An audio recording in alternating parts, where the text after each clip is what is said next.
मुझे ढोकला और रसगुल्ला बहुत पसंद है। ये सुनकर के ले मत आइएगा कल से कि चलो आप खाओ, क्योंकि हम भुगत भोगी हैं। एक बार बहुत भयंकर फंसा था मैंने अपने जीवन की दूसरी कथा की थी न्यूयॉर्क में। तो जब मैं कथा करने के लिए अमेरिका गया तो वहां से फोन आया कि क्या खाते हैं इंद्रेश जी। हमारे ऑफिस में फोन किया तो उन्होंने कहा सब खाते हैं लेकिन ढोकला रसगुल्ला बहुत पसंद है। तो वहां के लोगों ने महाराज व्यवस्था की। अच्छा, वो लोग जिन्होंने कथा कराई थी वे थे हिंदू, थे तो सब हिंदू ही, लेकिन थे पाकिस्तान के हिंदू, सिंधी। अब तो महाराज उन लोगों ने, मैं यहां से पहुंचा 14-15 घंटे का फ्लाइट लेकर के अमेरिका पहुंचा। वहां पहुंच करके जैसे ही एयरपोर्ट से बाहर आया, भूख प्यास लगी थी खूब जोर की। मैंने कहा भैया कहाँ रुकना है, वहां जल्दी हमको पहुंचाओ, नहा धो करके पहले भोजन कराओ। बोले आप चिंता मत कीजिए, आपका मनपसंद भोजन बना है। मैंने कहा ठीक है। 15 घंटे का भूखा मैं, स्नान ध्यान करके अपना वस्त्रादि पहन करके जैसे ही भोजन के लिए बैठा, एक प्लेट भर के तो ढोकला और दूसरी प्लेट भर के रसगुल्ला।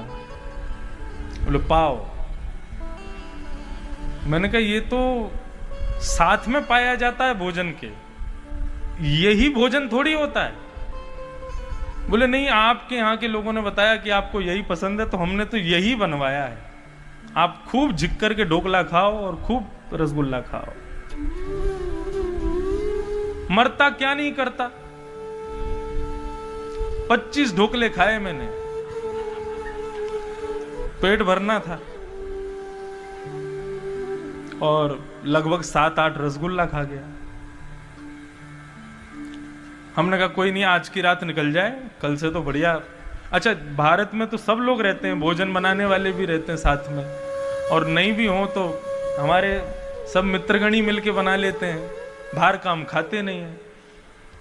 अब वहां इतनी व्यवस्था नहीं होती है तो वहां जिनके यहां रुकते हैं उनके यहां ही पाना पड़ता है। तो वहां क्या था कि हर दिन कथा के बाद में वो जितने लोगों ने मिलके कथा कराई थी, हर दिन का एक बुकिंग रख ली, आज हमारे यहाँ भोजन करने आएंगे आप, कल उनके यहाँ भोजन करने जाएंगे, परसों उनके यहाँ भोजन करने जाएंगे। अच्छा, विदेशों में लोग सबसे ज्यादा किस चीज से बचते हैं? भोजन बनाने से बचते हैं। हमारी कथा होती है तो वहां के लोग ये सोचते हैं ये जहां जाएंगे भोजन करने हमारा पूरा परिवार भी वहीं पालेगा। वहां ऐसे लोग होते हैं। तो प्रत्येक दिन का निश्चित था कि इनके घर जाना है, उनके घर जाना है। कथा करने के बाद में हम जिसके घर गए वहां पहुंचे, हमने कहा भाई आज तो कुछ खिलाओ बढ़िया। बोले आपका मनपसंद आया है। हमने कहा लाओ, क्या लाओ। इतने में ही महाराज फिर से एक थाली भर के ढोकला, दूसरा थाली भर के रसगुल्ला। हमने कहा यही है और कुछ नहीं है। बोले कि आपके यहां से बोला था यही पसंद है। अरे तो भाई रोटी का मैं ढोकला से खाऊंगा, कोई सब्जी आदि कुछ तो दो। स्थिति ये हो गई कि 4 दिन तक मैं रोज भोजन करने के लिए जिनके भी यहां गया वहां ढोकला और रसगुल्ला ही मिलता था। अंत में यह स्थिति हो गई कि हाथ जोड़ करके नमस्कार करके प्रणाम करके मना करना पड़ा कि भैया अगला भोजन जहां भी हो वहां ढोकला रसगुल्ला नहीं होना चाहिए। तो उस दिन इस बात का अनुभव हुआ कि सुख और आनंद में भेद क्या होता है। ये ढोकला रसगुल्ला मुझको बढ़िया लगता था लेकिन सुख देता था, आनंद कभी नहीं दिया उसने। यदि आनंद देता तो जितनी बार मैं खाता उतनी बार मुझे अच्छा लगता ना। उसने केवल सुख दिया था। संसार की प्रत्येक वस्तु ऐसी है, उसका अति उपभोग यदि किया जाए तो उससे मिलने वाला सुख भी आपको दुख के समान लगने लगेगा। इसलिए सदैव एक दूरी बना के रखो, एक डिस्टेंस मेंटेन रखो हर वस्तु से, नहीं तो उसका अति उपभोग आपको दुखी करेगा। लेकिन भगवान कहते हैं वो सुख दुख के स्वरूप नहीं है, वे आनंद स्वरूप हैं। और आनंद क्षमा कीजिएगा, संसार की कोई वस्तु कभी आनंद नहीं दे सकती, सुख दे सकती है, लेकिन आनंद तो केवल और केवल त्रिभंग ललित श्याम सुंदर ही दे सकते हैं, उसके अलावा आनंद कोई नहीं दे सकता। भयंकर कोरोना महामारी के काल से हम लोग आए हैं, अभी भी चल ही रहा है। उस भयंकर कोरोना महामारी के मध्य में भी जब सरकार के निर्देशन से जब रामायण चलाई गई, तो उसको देख करके और पूरे दिन उसकी प्रतीक्षा रख करके कि शाम को 9 बजे 8 बजे रामायण शुरू होगी, वो जो एक प्रतीक्षा का जो समय होता था, जो उसका वेट हम करते थे कि कब शुरू होगी, और इतना आनंद आता था जब मंगल भवन मंगल हारी, मंगल भवन मंगल हारी, जब दशरथ अजीर में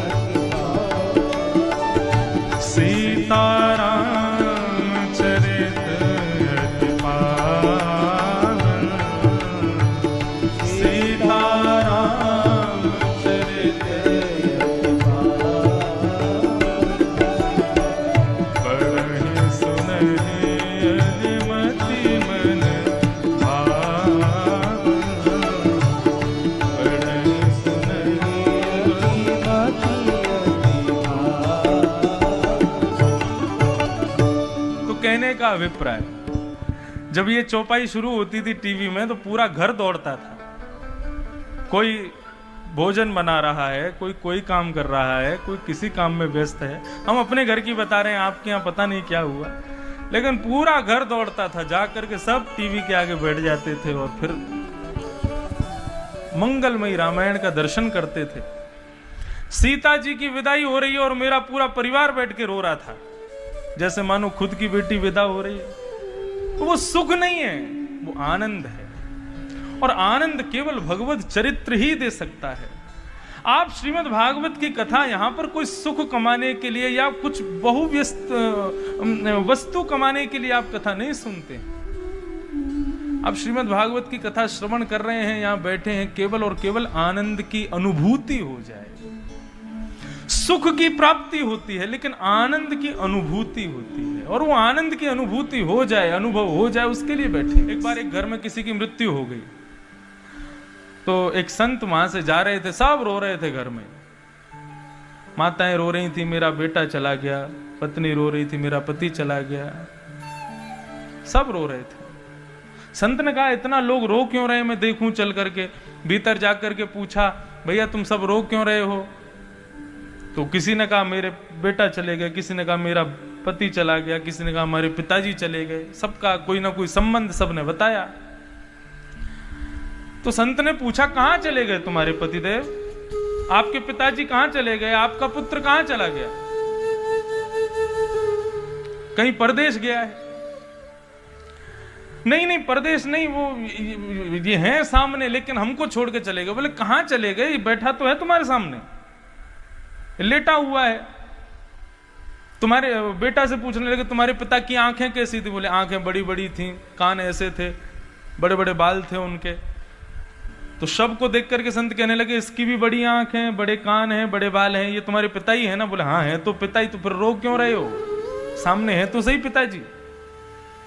बोले ये तो सामने है, लेकिन जिनसे हमारा संबंध था वो चले गए। किससे था तुम्हारा संबंध? बेटा बोला इनके भीतर कोई था, उससे था। तो संत ने कहा, तुमने उसको कभी देखा था जो उसके भीतर था? बोले नहीं देखा तो कभी नहीं। तो फिर रो क्यों रहे हो? अंत तो गत्वा, यदि किसी की मृत्यु होती है तो रुदन किसके लिए होता है? आप खुद से पूछो। शव के लिए रो रहे हो तो शव तो सामने है। और यदि आत्मा जो भीतर थी उसके लिए रो रहे हो तो उसको तुमने कभी देखा नहीं है, तो फिर रो क्यों रहे हो? व्यक्ति जब किसी की मृत्यु पर रुदन करता है उस समय उस बात का पता लगता है कि वास्तव में उसका संबंध भीतर विराजमान भगवान से था, जिसको उसने कभी पहचाना ही नहीं। यदि उसको पहचान गए होते। महाराष्ट्र के एक बहुत बड़े संत हुए, उनका नाम था नामदेव। नामदेव के एक पुत्र थे। उन पुत्र को बचपन से ही बहुत भयानक रोग लग गया, जिस रोग के कारण उनकी मृत्यु सुनिश्चित थी। लेकिन नामदेव जी नित्य अपने ठाकुर जी की सेवा करते थे, अपने ठाकुर जी का भजन करते थे, भगवान को कहते थे प्रभु जिसमें मेरा भलाई हो वही करिएगा। एकादशी का दिन, आज एकादशी है, और एकादशी के दिन नामदेव जी पूरा दिन भजन करते थे। एकादशी का दिन था, प्रातःकाल सूर्योदय हुआ, सूर्योदय होते ही उनके पुत्र ने अपने प्राणों का परित्याग कर दिया। लेकिन नामदेव जी का हर एकादशी का नियम था कि हम भजन करेंगे पूरा दिन। तो श्री नामदेव जी महाराज भजन में बैठ गए। अब तभी आकर के लोगों ने कहा तुम्हारा पुत्र चला गया, तुमको अभी भी भजन की पड़ी है, अभी भी कीर्तन कर रहे हो, अभी भी भगवान के स्मरण कर रहे हो। उन्होंने भजन नहीं छोड़ा और करते गए, करते करताल बजा रहे हैं, सामने युवा पुत्र मरा पड़ा है, लेकिन नामदेव जी ने भजन नहीं छोड़ा। करते करते करते एक आश्चर्य हुआ। क्या?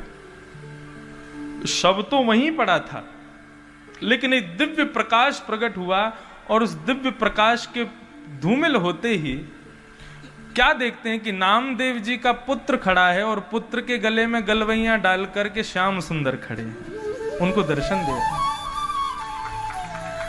और उनका पुत्र अपने पिता से कहता है पिताजी आपका भजन इतना श्रेष्ठ था, आपकी पूजा निष्ठा इतनी श्रेष्ठ थी कि आज भले ही मेरी मृत्यु हो गई, लेकिन मृत्यु के बाद में भगवान ने मुझे अपनी सखा मंडली में चुन लिया है। अब मैं भगवान का सखा बन गया हूं, अब मैं भगवान का सखा बन करके विचरण करूंगा। तो सुनने में बहुत आसान लगता है, लेकिन करना बहुत मुश्किल है। लेकिन इस तत्व को जानिए, भगवत तत्व को समझिए। मेरे आपके सबके भीतर ठाकुर जी हैं, और उनको पहचानने के लिए ही श्रीमद् भागवत की कथा सुनी जाती है। हम भागवत सुनते क्यों? किसको जानने के लिए बैठे हैं? यहां पर ज्ञान प्राप्ति के लिए बैठे हैं? नहीं। आज का मानव इतना ज्ञानी है कि उसको यहां कथा सुनने की जरूरत नहीं है। वो स्वयं बहुत विवेकी है। आज के युवान बहुत विवेकी हैं। उनको क्या करना चाहिए, क्या नहीं करना चाहिए, किसमें भलाई है, किसमें भलाई नहीं है, वो सब जानते हैं। बस इससे अधिक ज्ञान की आवश्यकता भी नहीं है, तो फिर कथा क्यों? संसार को तो मानव जान जाता है, लेकिन स्वयं को नहीं जान पाता। मैं कौन हूं और मेरे भीतर कौन है, मेरा जन्म किस लिए हुआ है, और मेरे भीतर विराजमान वो परम तत्व कौन है, उसको जानने के लिए भागवत की कथा। तो भगवान का दूसरा स्वरूप क्या है? पहला सत्य, दूसरा चैतन्य, और तीसरा आनंद। भगवान का तीसरा स्वरूप है आनंद। आनंद संसार को तो मानव जान जाता है, लेकिन स्वयं को नहीं जान पाता। मैं कौन हूं और मेरे भीतर कौन है, मेरा जन्म किस लिए हुआ है, और मेरे भीतर विराजमान वो परम तत्व कौन है, उसको जानने के लिए भागवत की कथा। तो भगवान का दूसरा स्वरूप क्या है? पहला सत्य, दूसरा चैतन्य, और तीसरा आनंद। भगवान का तीसरा स्वरूप है आनंद। आनंद और सुख दोनों में अंतर होता है। आनंद और सुख में भेद होता है। सुख किसे कहते हैं? सुख यानी कि बहुत व्यवस्थाएं करने के बाद में जब आप खुश होते हो, उसको सुख कहते हैं। अपनी बैठने की अच्छी व्यवस्था कर लो, सोने की, भोजन की, पानी की, नहाने धोने की, सबकी व्यवस्था अच्छी करके, तो फिर आप क्या होगे? आप सुखी हो जाओगे। मतलब व्यवस्थाओं के बाद जो प्रसन्नता होती है उसको सुख कहते हैं। लेकिन अव्यवस्था में भी जो आपको प्रसन्नता देता है उसको आनंद कहते हैं। जहां पर अव्यवस्थित है उसको, संसार की कोई भी वस्तु हो उसकी एक लिमिट होती है, उतना ही वो सुख दे सकती है, उससे ज्यादा यदि उसका उपभोग किया तो वह वस्तु भी आपको दुख देगी।